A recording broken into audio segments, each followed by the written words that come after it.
welcome, everyone. Welcome to another edition of Remixing Politics and Culture with me, your host, Pam.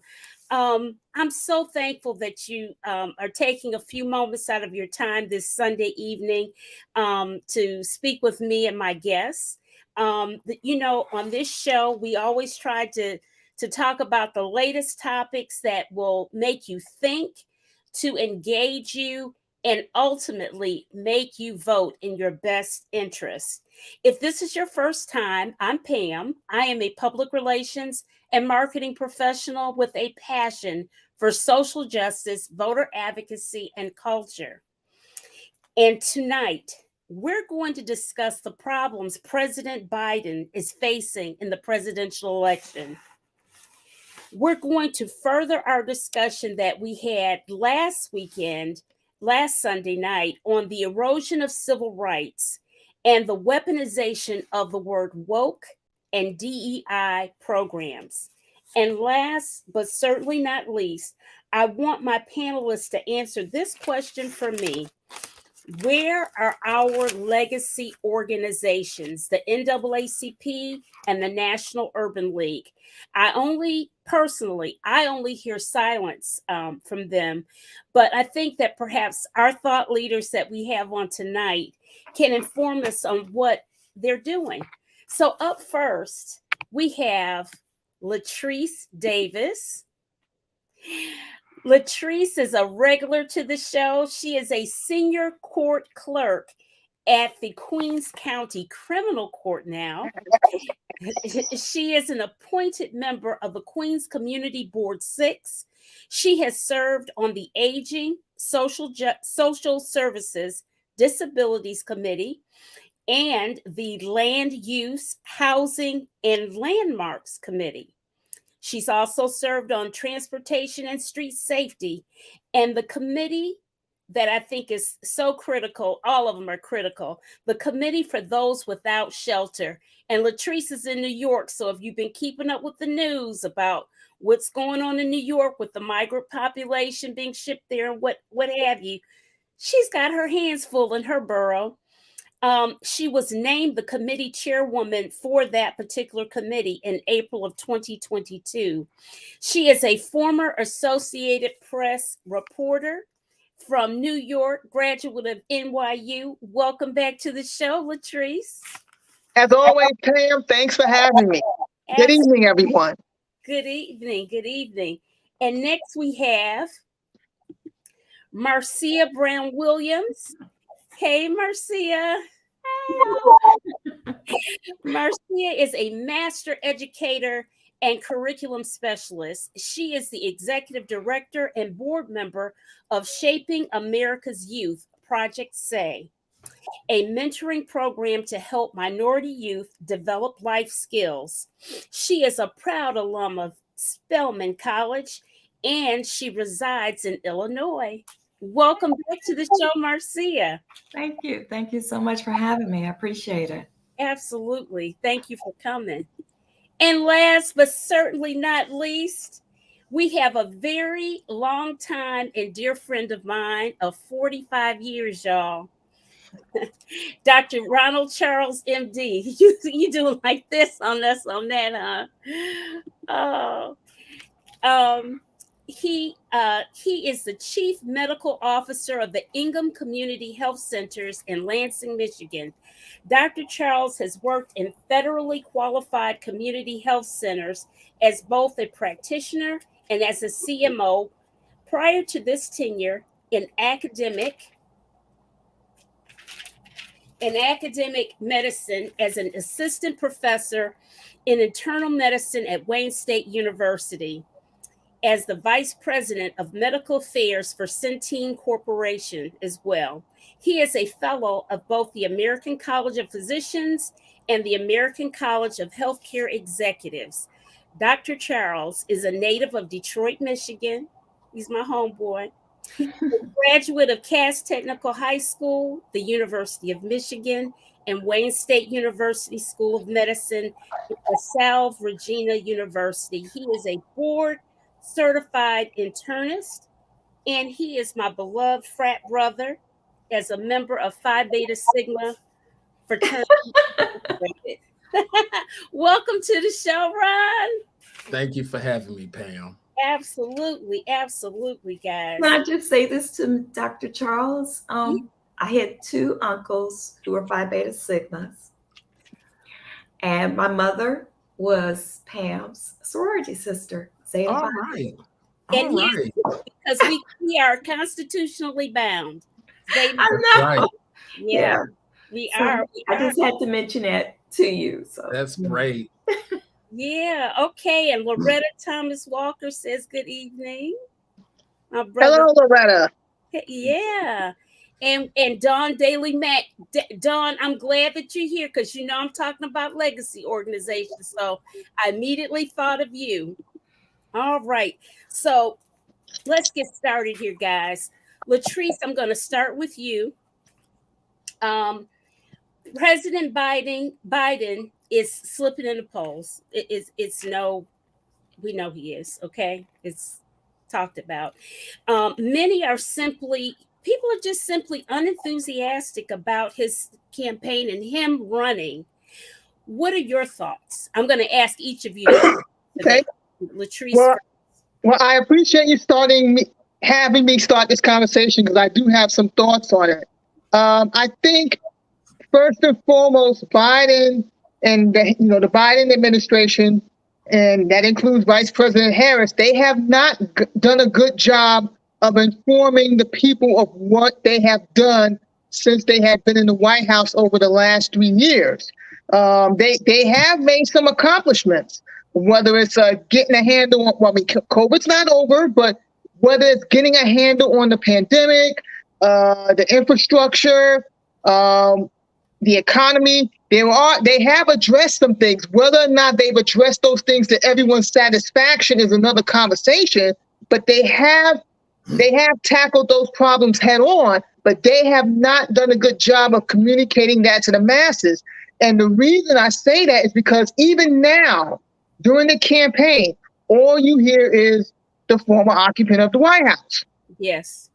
Last month on December 5th, the Washington Post did an article where Biden himself said, "Oh, if Trump wasn't running, I'm not sure I would be running."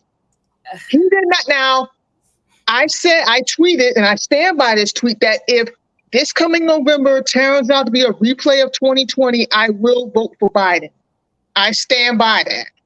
However, the Democratic Party needs to get it through their head that that's not the flex they think it is. No, it's not. And the thing is okay, basically all you've been hearing is okay, Biden, I'm not Trump. Or assuming if Harris was to become president, she's not Trump. And it's okay, that's all well and good. But guess what? I'm not Trump either. That doesn't we've all gone through job interviews, and at some point in the job interview process, you get to the point where the interviewer asks you, why did you apply for this job? Why should I hire you? Or in this case, why should the voters vote for you? And they haven't really done a good job of giving an answer to that question. In this case, I mentioned infrastructure, I mentioned the economy. They've made inroads on that front. Again, whether or not it's to people's satisfaction, that's a whole different conversation. But they have addressed those things. But they seem stuck on Trump. Yeah. And that's I think, unfortunately, that's going to be to their detriment. Okay, Marcia, you next. Same question. What are your thoughts? Yeah, it's amazing how the Democrats would eat our own. Republicans would just hold their nose and vote for the worst possible candidate because they're on their team. Mm-hmm. And so we need to realize that not anybody can go in there and just snap their fingers and clap their hands and make all right with the world. Mm-hmm. Because anybody had that kind of power, they would be the president. Mm-hmm. But nobody even has that power, even in their own household. Mm-hmm. So why do you expect somebody to have the problems of the whole world on their shoulders to be able to make everything right with the world? Now, there are certain things that I think that Biden needs to take much more control of, which your other panelists spoke about in regards to the Democrats speaking about all the pluses that they have done during the time that President Biden has been president. but also captured about the kind of humanity that he has invoked on people in general. And though he wanted to make sure that we had student loan forgiveness, Yes. $10,000, it was, you have to remember, we got a slim majority in the Senate. By the time he was trying to get this through, the House had flipped and it was run by Republicans. Right. And just like Obama had a lot of problems, President Obama had a lot of problems getting a lot of the things that he wanted passed because he had two houses of Congress that was run by Republicans. So unless he decided that he was just going to do like Trump said, kill his enemies and hope for the best that he doesn't get indicted for killing people, Obama had to make everything executive order, which Biden is looking at doing executive order. Right. And so instead of us complaining, we got to figure out, even within our own small networks, on a plan on how to get his message out and to speak about it. Now, this has been interesting to me because I was talking to one of my coworkers, and one thing that she said that got to me, and you have to be real calm with people like this, got to me. She says, well, I just don't speak about politics because politics doesn't affect me. I said, politics affects you on every level of your life. Yes. I said, and the way you think, that's why Jim Crow lasted so long. Because we had too many people thinking like you. All we had to do is just stay quiet, don't make no noise, and nobody will come after you. Right. And my dad and my mom, they're Southerners. They went to HBCUs, and they were 20 years old, and they were fighting the big fight. And my dad and his frat brothers, they were 19, 20, 21-year-old guys. And they were trained by the then NAACP and the Thurgood Marshall, because he had come to their school, and addressing them to start their own protests in regards to eating at different eateries, right? My dad and his brothers, they got beat up pretty badly, but they did not give up. Right. And so, but with us, we want everything to be like a fast food restaurant. Get it done now. And when it's not done now, they want to lose great faith. We can't do that. Because that's what the head devil wants us to do, named Trump and his band of followers. They want us to give up. They want us to throw in the towel and say, well, you know, he's an old guy. He can't get it done. And I'm thinking Trump is only 2 years younger than he is. And he's out of shape. At least Biden's in shape. You know, he ain't going to sleep. He ain't asking for a Big Mac and eating it in his bedroom. So, and he's got the intellect. And I kind of feel insulted when people talks about his age. And then you see people in news networks who are older than Biden still working. They don't even trust those white people's mindset who are 80 plus old in the newsroom who make the decision. They don't even question it. But it is. I'm going to get into that further with Dr. Charles with this whole age aspect to it. So, one, the same question, and as an internist, as a physician, what are your thoughts about a person at Biden's age doing such a demanding job? What? So I'm making my notes here so I can make sure I have my comments on point, because these ladies are so dynamic. They're gonna give me a run for my money. So I mean, so some of my comments are, first of all, Democrats have to stop, as Ms. Brown Williams said, stop eating their own. What's the saying? Democrats fall in love, Republicans fall in line. We need to stop criticizing our Democratic candidates. It's like last time I checked, the only perfect person that ever walked the earth was a man from Galilee. And we only know about the last 3 years. We don't know about those years between 12 to 30. So we need to, we need to understand that there is no such thing as a perfect candidate. And Biden has never stated that he was a perfect candidate. He's the perfect candidate maybe for these days and times that we're living in. But he's not a perfect candidate. He's not a perfect man. He has his failings, as we all do. So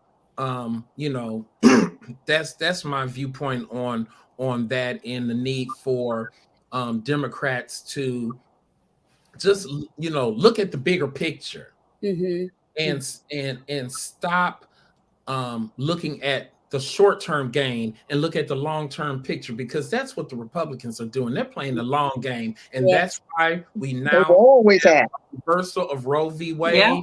That's why we have a Supreme Court that is stacked 6-3 with people. If you really look at those people on the Supreme Court, some of those people shouldn't even be on the court because they are not true jurists. They were people who got selected because of their views towards what they wanted to destroy, which was Roe v. Wade. Right. Which was affirmative action. Right. Which was, anything DI related. So that's that. Next, in terms of what else is Harris and Biden can only do so much talking about what they do.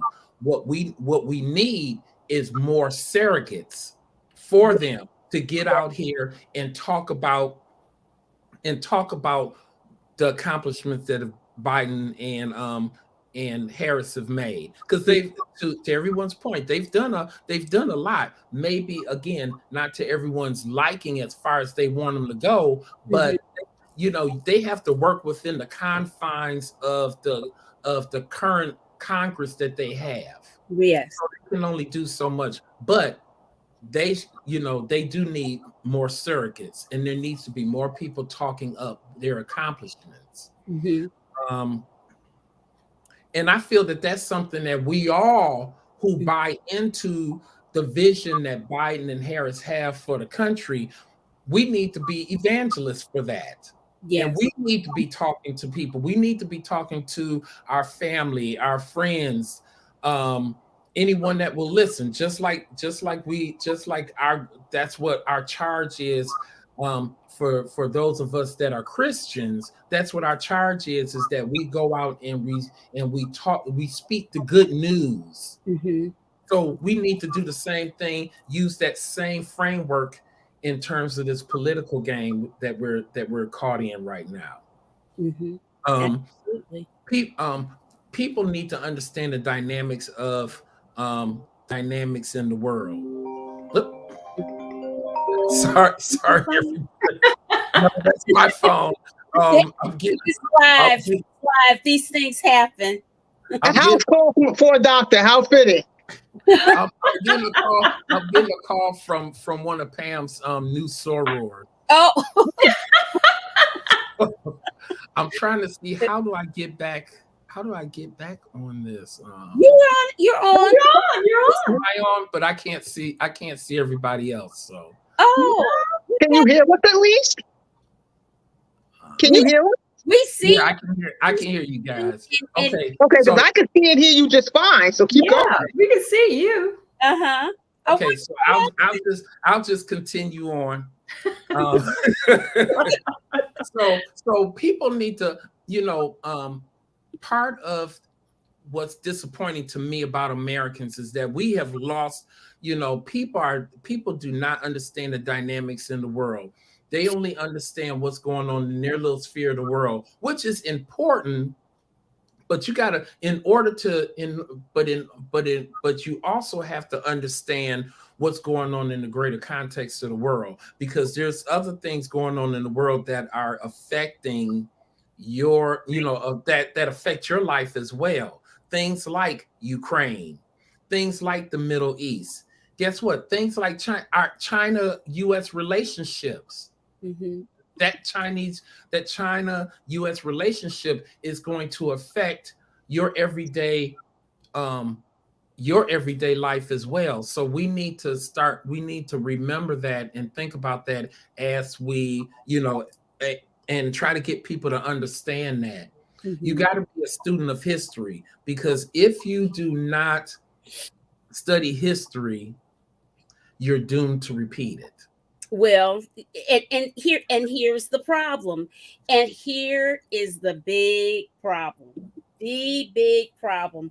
The whole rolling back, and we're going to get into that next, about the whole rolling back of our civil rights, which starts with of the books. DeSantis has done a heck of a job with that whole drumbeat of banning books, woke, weaponizing the word woke, essentially saying black, all of those things. That it's all this coded language and what have you, and the activities that he does.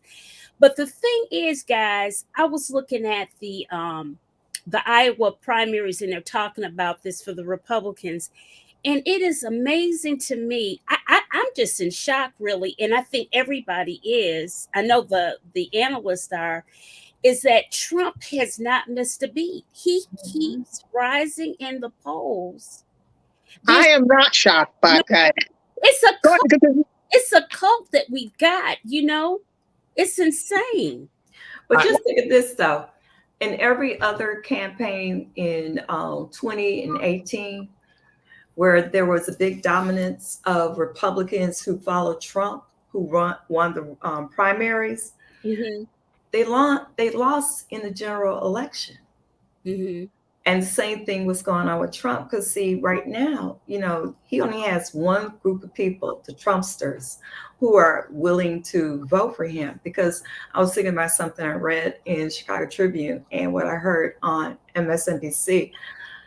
When they were talking to people, they weren't that anxious. I mean, they weren't that, Trump. Now, granted, he does have a big following in Iowa. But there were a lot of people there saying they weren't even going to come to the caucus. Mm-hmm. And that they had planned to vote for Biden.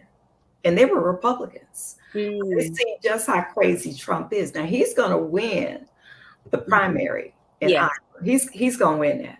Mm-hmm. But when he gets to the general election, like they did in 18 and 20, those Republicans who were in Trump's corner 110%, from Arizona to New Mexico to every other state that had an election in 18 and 20, mm-hmm. their primary candidate lost those elections in the general election. So I'm thinking that might be a situation that may occur again, because remember, when Trump and Biden ran the first time against each other in 20, Biden was below in the polls. Mm-hmm. He was below. He was almost double digit behind in the polls. And I want to piggyback on that, because here's the thing. When you think back on 2020, even though Biden won the election fair and square, the fact that Trump got as many votes as he did is a red flag, which is why I am not surprised at what we see now in January 2024. As the Who song goes, won't get fooled again. When 2015, when he first declared his candidacy, I'm like, knowing what I know about Trump, and I'm from New York, so I knew I knew Trump for what he was all along. And I'm like, there's no way he's going to be the last man standing. I regret laughing. A lot of people and I include myself in this. It's like, there's no way he's going to be the last man standing. I didn't take him seriously. And then even during the debates with Hillary, I'm like, it's clear he's out of his league. There's no way he's going to win. And then what happened November 8th? He won. So I learned from my mistake. And apparently, and I think you don't need to say that you shouldn't put in a good fight against him. I'm not saying that at all. I'm just saying that I think more and more people are waking up to the grim reality, what would happen if he were to get a second term. And so even though he got a lot of people who voted for him in 2020, Biden beat him by 8 million people. And so the thing is, you can't lose faith. You got to work at it. And I work with moveon.org too. So I'm doing a whole lot of phone calls. Now today in Chicago it's a -8, so you guess where I was all day. But but we're out there canvassing, and we're out there canvassing in different parts of Illinois, Indiana, which is a lost cause, but Wisconsin and other general areas around Illinois. And just like I tell people, it's good to talk about it on social media, but you got to do a little bit more than that. Even if it's just 10 calls a day with an agency like moveon.org to get people to be convinced that this is the right man and the right time. We cannot try to figure out if it's going to work out. It's not going to work out for Black people if Trump was to get into office. It's not never. And so, you know, he's like Reagan back in the 80s. We knew Reagan was not going to be on our side. And we were glad to see him go. But Reagan looks like a saint next to Trump. Oh, please. Are you kidding me? Yeah. You know, and so my thing is, so we can't give up and lose faith that this is going to be just a hard journey that we have to run down, but it can be won. It can be won. You know, go ahead, Brian. I was just going to say that we have to believe, you know, as a person of faith, I have to believe that, you know, because there's this eternal struggle until God decides he doesn't want to struggle anymore between good and evil. And one thing, and I believe that we have to, those of us who are on the side of right and light will, you know, that will win out over evil. It may not do it in the immediate, but it's going to do it in the long haul, because if you're a Christian, as I am, God is the Alpha and the Omega, the beginning and the end. So no matter what these people do, and a lot of these people are doing this stuff for power, but what people fail to realize is the power that you're seeking is fleeting. God's power is everlasting. So you may have power for the short run, but it's the long run that makes the difference. Let me speak on, because Pam, you asked me to talk about ageism and talk about Biden's age. A lot of those people in the Senate right now are older than Biden. Chuck Grassley, older than Biden. He's 89. So she just passed. She was older than Biden. There's a number of people in the Senate that are older than Biden is. So when people talk about Biden's age, that's just a talking point, because it's also them telling on themselves. Right. Because people have interviewed Biden and said, the man is sharp. He knows his stuff. You know, you can't get anything past him. He's not like Reagan in the second term. Reagan in the second term was a shadow of himself, because he already started showing signs of Alzheimer's. There's no signs of Alzheimer's with Biden. Biden can give a speech extemporaneously. That's one of those $5 college educated words. You know, he can speak off the cuff. He can give you his rationale for why he's trying to do what he's doing. You know, so he's not a perfect man, but he's the right man for these times, because you need to have that stark contrast. And what people don't, a lot of people, again, because they're not students of history, have forgotten about how Hitler came into power. Hitler came into power the same way Trump is trying to come into power. He's using the masses he's using the other, and in this case, the migrants are the other. minorities are the others, to work on, and let's just be frank, to work on white society's fears of this country becoming majority minority, right, and certain people losing their privilege in society. And that's really what a lot of this is. All of this is really and truly the whole tanning of America. So, guys, let's get into another subject that we want to get into. Is about the rolling back of our civil rights and the weaponization of the words woke and diversity, equity, and inclusion.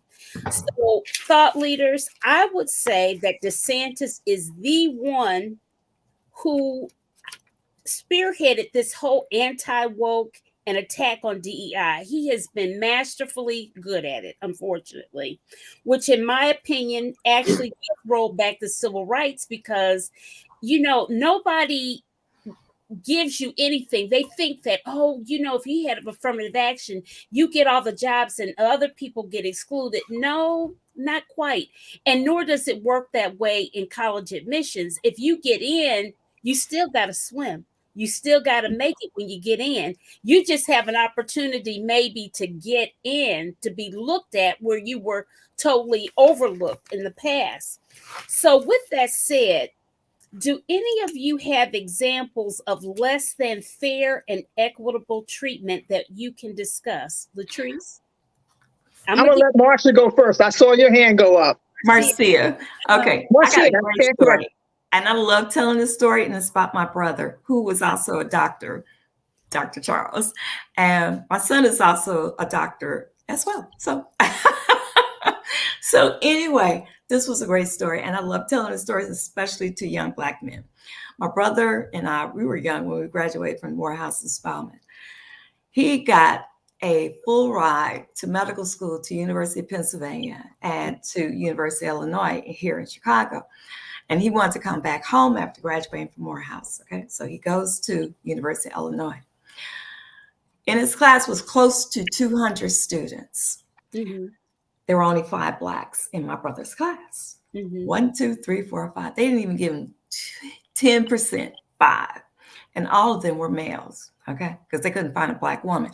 So anyway, my brother was very low key, you know, nothing really shook him up or anything like that.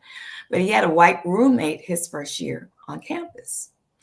And he had told us the guy didn't really particularly care for him, but it didn't bother my brother because my brother was focused like Dr. Charles. I got to get my studying in, go to class, pass, and get graduated, right? Okay.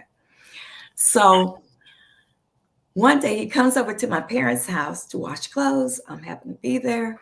My mother asks him, how's he doing? My dad asks him, how's he doing? He said, I'm good. And my dad asks him, so are you and your roommate getting along? He said, oh, no, he still doesn't like me. So, you know, like it didn't bother him. And so he said, oh, he said, so my mother said, so how's things going? He said, well, he had an interesting question for me. And so I'm bracing because I know what this question might be. So I said, well, what was the question? He said, Mark, how did you get here at University of Illinois? Was it affirmative action? Okay, I'm about to explode. So he says, well, it could have been, but I think it had more to do with the fact that I had a 3.8 GPA and that I had the highest MCAT score of anybody in our class, which would mean my MCAT score was higher than yours. And with that, he walked out the room with his bag of stuff to go out. Because see, I need to tell kids that so that they know that when people try to look at them in a downward manner, they're scared of your brilliance. And they don't want you to show them up for your brilliance. And that was it. And my brother graduated number 2 in his medical school class. All right.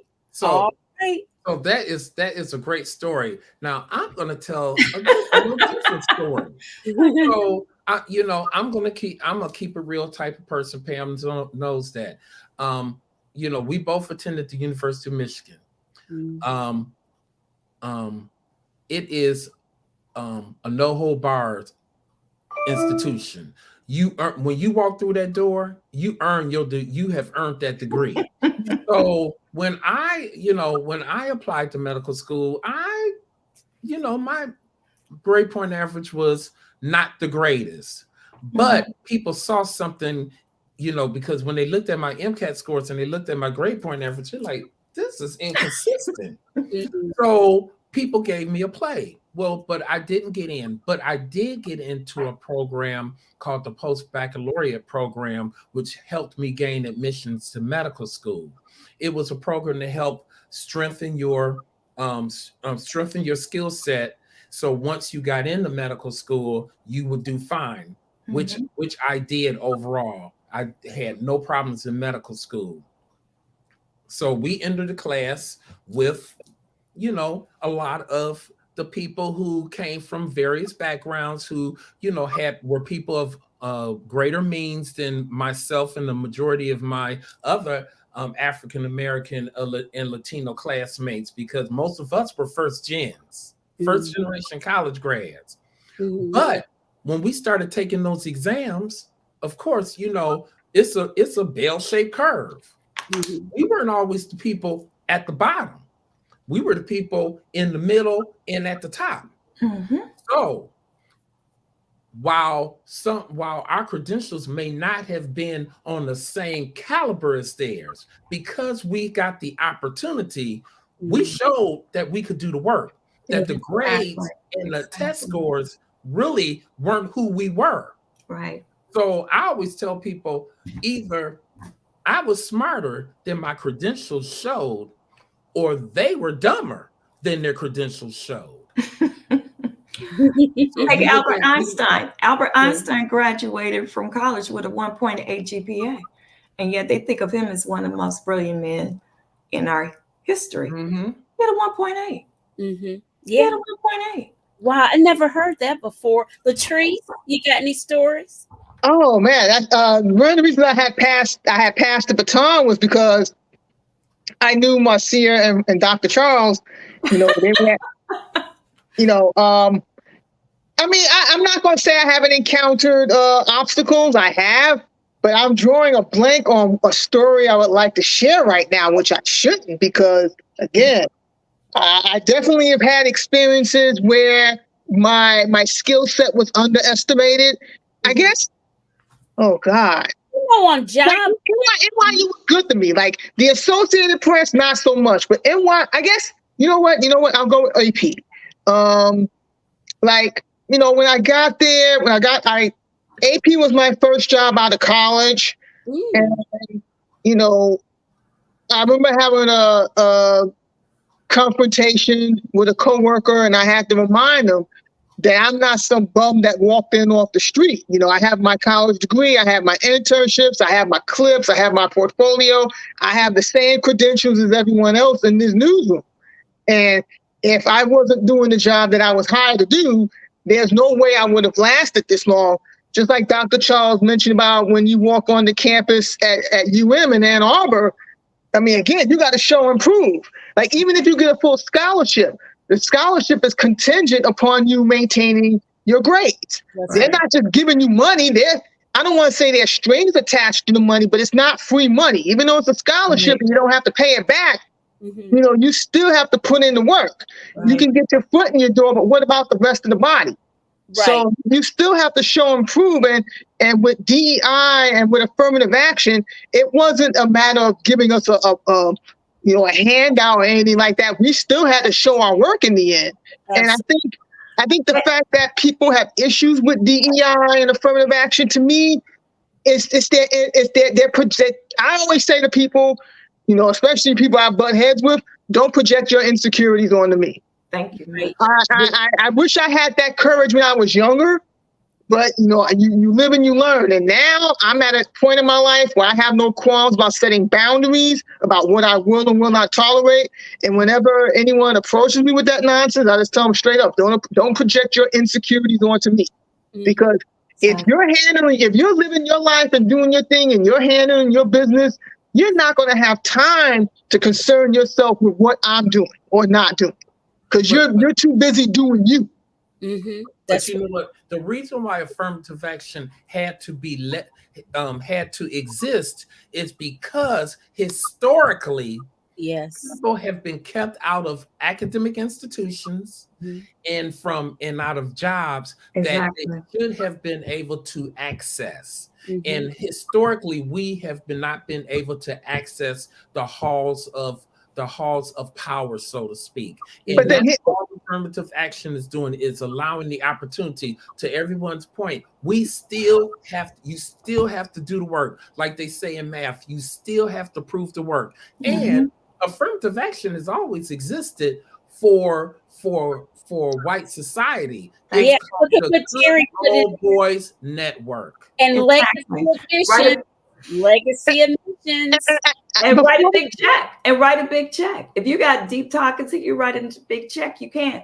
And the thing about affirmative action, like when that guy asked my brother, had he gotten there because of affirmative action, I said, do I need to go there and explain to him what affirmative action really is? I said, because those who get tapped for affirmative action, they are already at the pinnacle of where they are supposed to be. They are higher and much more, have the wherewithal to be in that particular place. The only reason why they had to tap those certain Black and people of color and women in particular is because the law told them that they had to have a certain number. And see, Dr. King and all of them, they knew the white people wouldn't move unless there was a law that made them do the right thing. It wasn't because they were looking for some Black people to say, hey, you want to go to med school? Hey, you want to go to law school? No, you had to be at the top of your pinnacle for you to be even considered to be an affirmative action person. And that's because anybody who got affirmative action, they were at the top of their game, whether it was at school or whether it was at a job. And they couldn't find no fault in him, because what happened is a lot of those kids who went to college in advanced degrees, like all of us had done, they got it there because of their hard work and their tenacity. They were focused. They weren't going to let anybody get in their way and make sure that they got what they deserved. But here's the thing to keep in mind, not to cut you off. Even if you get in through those doors, that's still no guarantee of success and happiness. Look at last week with Dr. Candia Bailey, or is it? Just getting ready to bring it. Like, here it is. I mean, she's a PhD, so presumably she's the creme de la creme of her field, and yet she's no longer with us because she was in a toxic work environment. So there's still, so even if you, it's like a velvet rope in a nightclub. You get past one velvet rope only to find there's another one. Then there's a second one. Then there's a third. So it's like never ending jump. You're constantly jumping through hoops to prove yourself. And at a point, at least from my perspective and my experience, it's like, okay, why am I doing this to myself? Because like when I was at the AP, again, it wasn't a good experience. And when I got laid off, I was ready to go. I said to my union rep, I was like, look, I gave 7 years of my life to this newsroom. If I have not proven my worth by now, it is never going to happen. So if they want to lay me off, so be it. But I'm not walking away empty-handed. And I got my severance check. It kept it moving. And again, like even to tie it back to Dr. Candia Bailey, I've never met the woman, but I can imagine what she had to deal with. Yeah. And this goes to like what Dr. Charles was saying earlier about power, how the GOP, they're all about acquiring power. But with power comes responsibility. Right. And they seem very eager to brush that off or overlook that, because it's like, okay, once you obtain this power, what are you doing with it? With power, you can only do two things. You can either uplift or oppress. And I've already seen what the GOP can do. I've always known what they can do. The challenge right now. That's their struggle right now. That's why this congressional session of Congress is faltering, because they wanted the power, but they don't know. But they don't know what to do with it. They're fighting amongst themselves. They have no plan.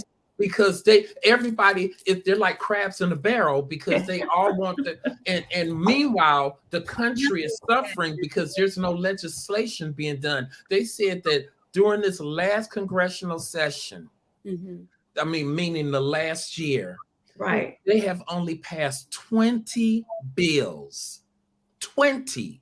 That's an all-time low for any Congress in terms of getting anything done. This is such an ineffectual Congress, it's not even funny. And I want to say one more thing about academia. And we all saw what happened to Dr. Claudine Gay at the beginning of the year. And of course, this has come to boomerang on Bill Ackman and his wife, who was probably minding her business and living her life, and now she's caught in the maelstrom of his nonsense. But the thing is that, again, we're constantly proving ourselves. I mean, Dr. Gay, I'm not familiar with her resume and all the things she had to do to get that position and all the things she had to go through in her years in academia, only for have it to end like that. And it's like, for us Black women, we're tired. We're tired. And you just have to make sure that you stand tall and straight and don't let them push you over. And that's what you need to do. You can't. You're wrong. You need that. You're not wrong, but the thing is, you need a support system, whether it's from management, whether it's your peers. And like right now, I transferred to criminal court a few months ago, and so far I'm doing okay there. I don't have any complaints. But like any Black woman, you find yourself in a new work environment and you're asking yourself, can I trust anyone here? Should I trust anyone? How long will it be before the other shoe drops? Like, that's no way to live. And yet we Black women, at least as a Black woman, I can't speak for everybody else, but we have to constantly navigate that all the time, and it's exhausting. Well, Black men have to do that too. The one thing that keeps me going, and I know I keep circling back to faith, is having a strong faith and having a strong spiritual connection with the higher power. I'm not gonna with the higher power, because it is really what helps me to be able to carry on every day, especially in the face of all this negativity. That's part of the reason why I go to church every Sunday, because as my priest said, I got to be armed. I got to get armored up for the week to be able to deal with all this out here. So so I can help to be a example to people and to be a support to people. So that's why I got to get armored up too. I saw your commentary. I just want to point out you were very on point. I agree with you 100% about that affirmative action comment. I appreciate that very much. Yeah. And you know what? I was thinking about all those Black people who went to school in the late 40s, 50s, and 60s and stuff. And my dad told me this. He said when it was time, when he and my mom went to college in the 50s, they didn't have a test. You didn't have to take an admissions test like an SAT or ACT test to get into college. He said it was only when the 60s came about and they had more and more Black people going to college. Somebody came up and said, we need a test. Right. We need a test. I heard and then that was their way of trying to figure out how they could weed Black people from going into college. Yeah. And that was another thing too, like in this great state of New York and several other states in this union, people didn't have to pay tuition. Right. They didn't have to pay tuition. Right. And my dad said the HBCUs that did take their students in, they were going to make sure they were going to get passed, whether they had the money or not. And they got them through. They were not going to let those kids falter because of money issue. And so, like I said, in the 60s, they decided that they needed a test, and that was their way of weeding out Black people. It didn't work. It worked for a little while, and then Black people said, you know what? Getting an education won't hurt me. And then more and more Black people start going to get their education, and they went to HBCUs, and they went to schools that were predominantly white, and they had to make it through. My aunt, she got her master's and PhD at University of Michigan, and she was one of 2 Blacks in the early 70s, the mid 70s, to get her degree. to get her degree. And she said it was horrible. I know it was. I can imagine, because like this was touched on in Hidden Figures. If you remember the three main characters, Janelle Monáe's character, she was suing for the right to attend graduate school. Yeah. Like that I imagine the millennials and Gen Z, they can't wrap their head around that. But again, it just goes to show you for how far that we have come, there's still so far to go. Because I used to wonder how my aunt made it, because you had only one, you and another person? Only the Lord. It had to be. We got to get to our last subject of the night, and it's the legacy organizations. Okay, I've had several people ask me, literally, where are the leaders? Because they're like looking to someone like, where is the movement of how we're going to get people to vote? How we're going to get people encouraged to vote? Because, you know, church attendance is down. Okay, church attendance is down. And so all of this makes me wonder what is going on with our legacy organizations.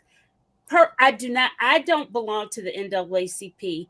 I do know that every now and then I hear about our local NAACP. I know that Dawn in the chat is the president, the first female president of the NAACP, and her rural community that she lives in. Let me find Dawn on here. Dawn, if you hear Dawn Daly Mack, she is she's the one who said that she feels like she's among friends. She's from Illinois. I cannot remember the county she's in here in North Carolina, but it's a rural county. And she has become the president of its NAACP, the first female ever, right? So the NAACP, the National Urban League, and Reverend Sharpton's NAN Network, National Action Network. Do any of you belong? Do any of you have any active goings on with your local chapters or whatever in these legacy organizations? I do not. And to your question, I think one of the reasons, like, when you ask where the leaders are, if you notice and read, like, with younger generations, the movement, they have stressed having the movement decentralized. Black Lives Matter comes to mind, how it's a decentralized movement. Whether or not that's a good thing, again, I'm gonna leave that conversation for another day. But I think that's why you're not seeing leaders step up right now. Like, even on these talk shows and these podcasts, there's no consensus on who should speak for us. I've seen on Twitter there was a lot of backlash that Joy Reid had Charlemagne the God on her show, and there was also backlash about something Tiffany Cross may or may not have said. I didn't see it, so I can't speak on that. But I think the fact that there's no consensus right now is why you're not seeing the legacy groups in action right now. I saw that segment on Joy Reid's show. I didn't see anything that any of them said that would be, something that anybody would be upset about. I mean, but now all of them did have some qualms about certain things that they thought that Joe Biden should do. But each one of them said that they were going to support Joe Biden no matter what. Mm-hmm. And they made that very clear.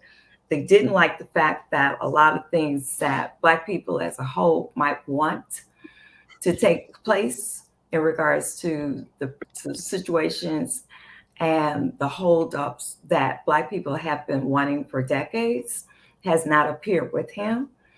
But they said they rather have somebody who has a conscience than somebody who would willingly shoot his opponent. Yes. Mm-hmm. Yeah. So you think about that, because I'm thinking, if this man don't mind shooting another white man, he ain't got no problem trying to figure out how he's gonna roll you over with a truck. But we have to remember that in 2015, 2016, what did the man say? He said, I could go in the middle of New York City and shoot somebody and nothing will happen to me. So that was a precursor to what's happening now. That's why all people need to pay close attention. He's telegraphing to you what he would do and what his plans are. People need to look up fascism. Look up the definition. Make sure you understand it, because when people are saying this man has fascist behavior, you need to understand what fascism means.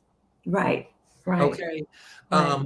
He look who the people who he admires. He admires people like authoritarian figures. Putin, all authoritarian figures. So people need to pay attention to that. In regards to what I think is happening with the legacy organizations is that,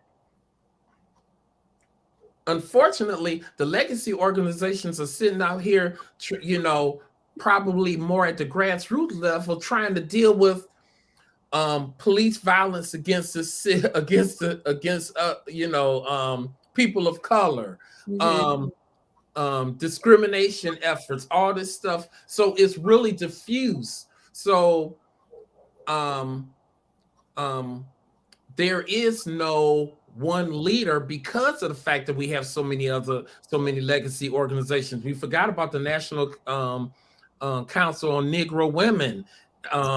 Now, I do hear of women going to those various meetings and things like that. I guess what it is, I don't hear any loud, resounding messaging. The other big thing is that all of these horrible cases that we see with police departments throughout the country of things that have happened, all you hear is I'm calling Ben Crump.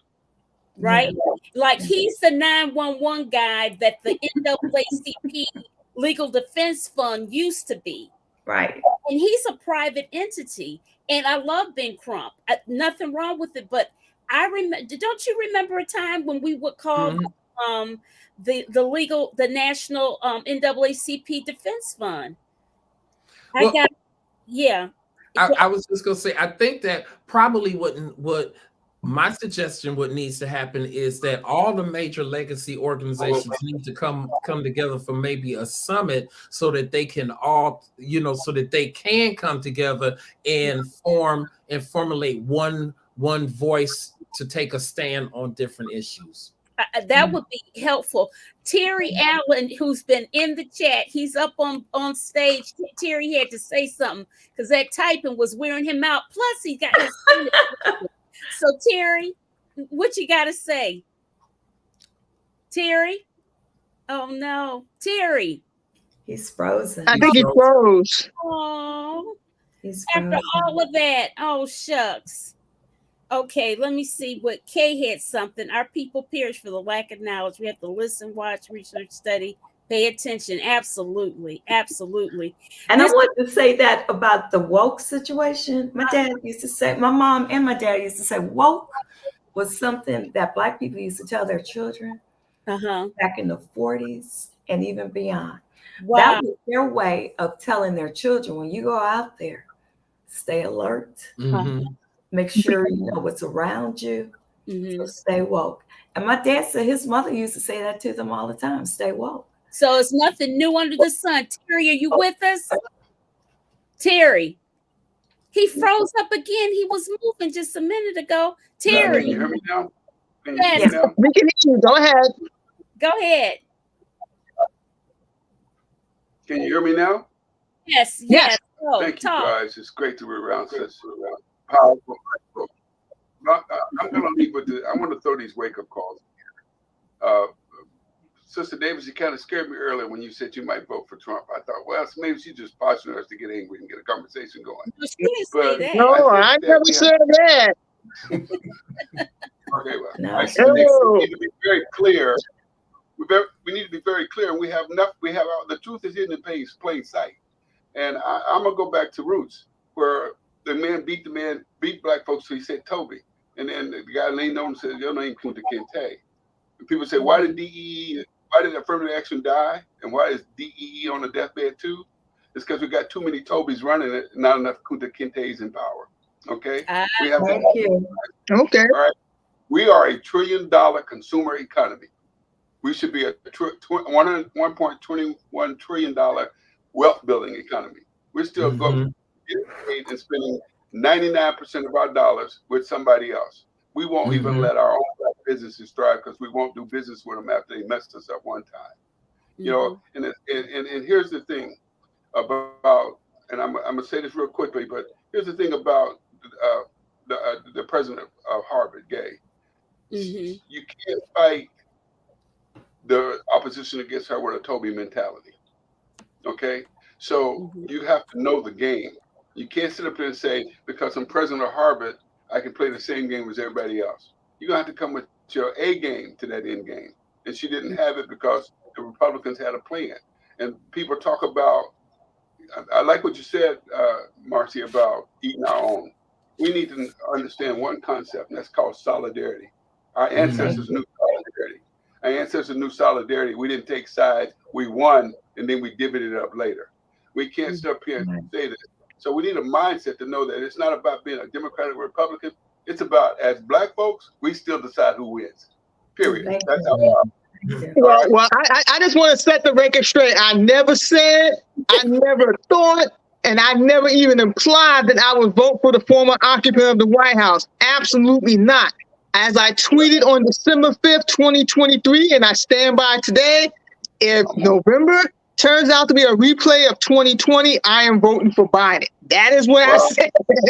So I'm going to be clear on that. I'm going to play that back, but okay, here's another thing I want to say. I have it in writing. It's in writing. I under no circumstances will I vote for Trump. I got you, girl. We got that 3 times. I'm sure we got it. Dr. Williams, Dr. Charles, I'm going to talk to you. I believe in faith, but we need to have a faith that we don't see on good times when you roll over there and pray to that white Jesus. All right? We need to have a faith that is steeped in that fact that Moses looks more like Morgan Freeman than Charlton Heston. So our faith has to be powerful, because back in the day, our faith put on a Montgomery boycott that weakened the economy in that city. Our faith taught us to be organized so that when they came for us, my grandmother says this quite well, and that's why I have that Big Mama column, don't come for me unless I send for you. And so when they came for us in the Montgomery boycott, we packed up and left. They walked in that building, we were already gone. And we bought limousines, buses, and we paid people to fight for equality. Where the okie doke comes in, and where we drink the Kool-Aid is, once they said, oh, y'all can get back on the bus, we should say, that's okay, we got our own. Thank you. We don't have that ownership in our faith and our belief in our faith. Our faith don't look like us. It looks like something they manufactured. And all that suffering, I look back at the Bible, the Jesus I know went into the temple and drove out the money changers. He didn't turn cheeks. And let me be clear. I attend one of the oldest African-American Episcopal churches in the country. So the Jesus I pray to and I worship looks like me. They don't look like that picture that used to be up on grandma's wall. everything in my church. Jesus I know is a badass. Right. Everybody I know, all the Jesuses I know look like me. The one last thing I want to say is that the okie doke develop our trust factor. That's why Ms. Davis is talking about who do I need to talk to, who I talk to. We don't have a trust factor because we got too many Tobys in business, and all the Kunta Kintes can't get the job. So we have to have a trust factor where we use our trust factor to build the trust in. Tomorrow, if we went around and did not use public transportation, did not go to the mall, there would be an economic shift in America. But if we don't know that in our mindset, we can't do it. DEI is about putting some Kunta Kintes in there so you can make the infrastructure. It's not about, I'm the new president, or I'm the new vice president of belonging. You don't even know what belonging is. All right? So we go in and change the infrastructure and let people see the profitability. And I'll tell you why. This is one good example. Alberta Cover never did black hair care products until they found out how much money we were spending on them. Okay? And overnight, it became the #1 black hair products revenue over my company I work for, Brown & Brothers Rest of them, because they made a black product. And we didn't have no problem stopping buying from black-owned companies and going there because our mindset put us there. Nice. So our big problem is DEI is our mindset. We have to have a solidarity and all spokes on the wheel. So Republicans put in a 15-year plan. They're in year 11 right now. And one was to infiltrate the school district so CRT could win. One was to set up the Supreme Court so that we could be a leaning court. They could do it. There are no, and then the last thing I want to say, marketing is what you say about yourself. PR is what other people say about you. Biden needs marketing. Biden needs marketing, and he needs to do that. He's talking about expanding the court. He's also talking about creating an out clause, because we have a Supreme Court that nobody can get fired from. It's sort of like the meteorologist. Weather wrong, they keep your job. All right. So we got to go in and do this, and we got to know that our power is local. But we got too many okie dokes and Tobies running around, and until we can power those Kunta Kintes, we got to get the job done. I appreciate the gift that you have given us. I appreciate Pam's platform, but you got to, as we say before, Pam, you got to have some skin in the game to win the game. Terry and I are colleagues in the National Association of Black Journalists. He's the chair and I'm the co-chair of the media-related task force. So he's my buddy. We talk all the time. And I was cracking up at all of his witty sayings because I know what Terry's going to say. He's out of Dallas. Look, I got you guys from all over the country. New York, Dallas, Michigan, Illinois. Okay. All right. I want to say, you guys can join us in Dallas on February 24th for the media-related PR campus. We're going to talk PR power, because we have more power than we know, but we got to come in with an ownership mindset. You got to think of yourself as your DNA is the DNA of people who built pyramids, not people who escaped from plantations. That's right. Thank you. And I like the whole thing about, you know how we used to say slaves all the time? They were enslaved people. They were not slaves. They were enslaved people. We have to change the language. We have to get in the game. And in order to get that game, we have to consciously invest in ourselves, education, economic. We've got to own our own ownership. My old neighborhood didn't get better until white folks moved back in there. We got to stop that. And I stopped it. I said, you're not taking this neighborhood back unless the people who inhabit it get to invest in the same condos y'all putting down on that river. And so we have more power than we know. We have more power than politically, since this is a politically based show. We don't have to worry about what Republicans and Democrats do. It is our vote that we're the ones who make the people win. So we just sit back and let them know what can you deliver, because we're gonna vote. We're the over the top vote, and enough of us to put nobody in office, but there's enough of us to make who we want to win. And we don't even tell each other that. We criticizing, then celebrate. Yeah, that's right. Well, you guys, I have enjoyed you so much. It's now 9:12. And all that good stuff. The chat was lit. Y'all were lit. We're all doing well. I'm so thankful. Ron, my frat, much love to you. And Terry, we got a conference call anyway. And he's and Louise, always, and Marcia, always in our political group. I appreciate you guys so much. So let's wave everybody off, guys. Good night. Thanks, Pam. Thanks for inviting me. Continue to stay safe.